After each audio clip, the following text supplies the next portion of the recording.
Hello, and welcome to BASECAMP, the best way to start your day. I'm Jack, and I'm really glad that you joined us. BASECAMP is a tool that helps you develop the habit of spending daily time with God. In last BASECAMP, we learned that the Hebrew people are finally free.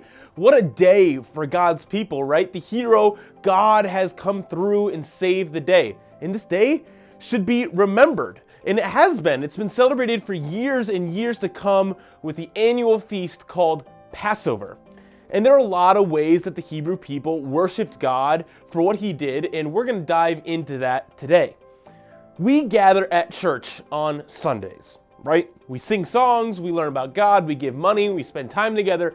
But have you ever thought about why we worship God the way that we do, or why we do what we do, or what the purpose is?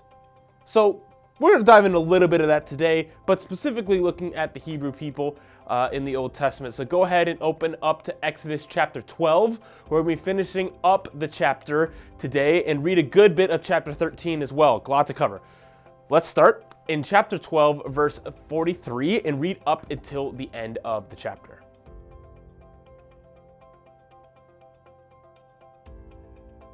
So we're going to talk more about Passover and this tradition specifically later in this BASECAMP, but I want to draw attention to one thing specifically first. The Lord here is not just instructing the Hebrew people to worship him.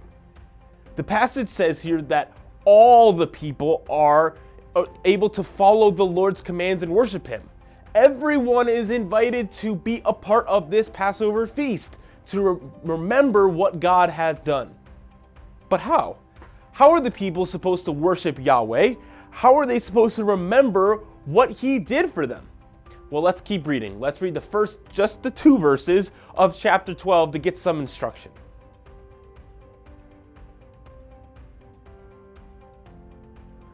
Okay, so this is one of my favorite Easter eggs in the whole Exodus story. Think back through the plagues. What were the 2 things that the Lord killed through that time? The firstborn son and the livestock. And we also remember that the Lord spared the Hebrews' firstborn sons and animals by sacrificing a lamb and rubbing the blood on the doorposts. So why wouldn't they dedicate them back to the Lord? And what does that mean to dedicate their firstborn? Right? What does this look like?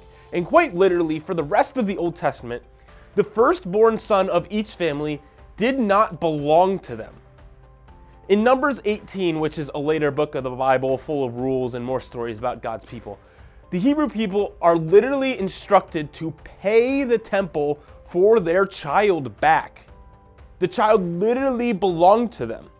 They also were supposed to sacrifice the firstborn of all their cows and sheep and goats to the Lord. Now this seems a little bit weird, right? But all of these things would be dead if it wasn't for the Lord and his protection. So one of the ways they were to worship the Lord and to remember what he did and how they were protected was to be willing to give up something in gratitude. They needed to redeem their firstborn from the temple. And redeem, you know where that word comes from. And we don't have time to get into that connection right now, but it's pretty neat. Let's continue on and learn about how to celebrate Passover. Go ahead and open your Bibles because this doesn't fit onto the screen, so you've got to do some of the work this time. Open your Bibles to Exodus chapter 13. We're going to read verses 3 through 16.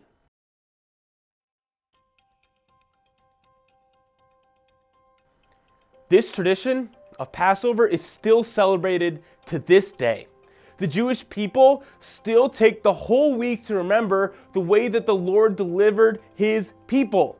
This year, it's Monday, April 22nd through April 30th of 2024, if you were curious. But why?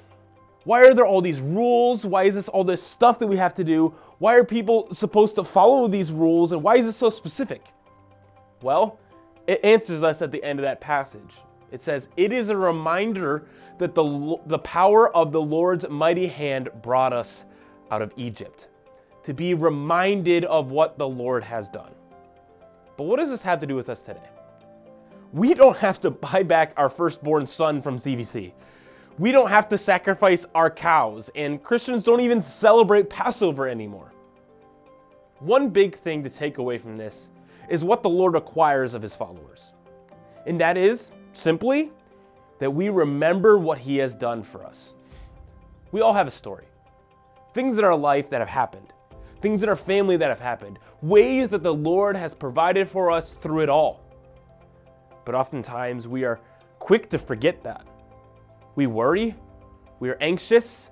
We think that it's not going to be okay, but when in reality, the Lord has looked after us. The Lord has freed us from sin. The Lord has provided for everything that we have. And in those times, we're to remember what the Lord has done. And oftentimes we do this on Sunday mornings at church. From singing songs to be reminded of God's character through learning more about Him, all with the goal of worshiping Him and remembering who He is and what He's done for His people. I think of the song all the time when we've been studying Exodus. You've been faithful then, you'll be faithful now. What a beautiful picture of ways that we're supposed to remember what the Lord has done. He's been faithful then, He'll be faithful now. So we shouldn't worry. The Lord's got us. Thanks for sticking with me on a long episode of Base Camp. We will see you guys soon for the next episode.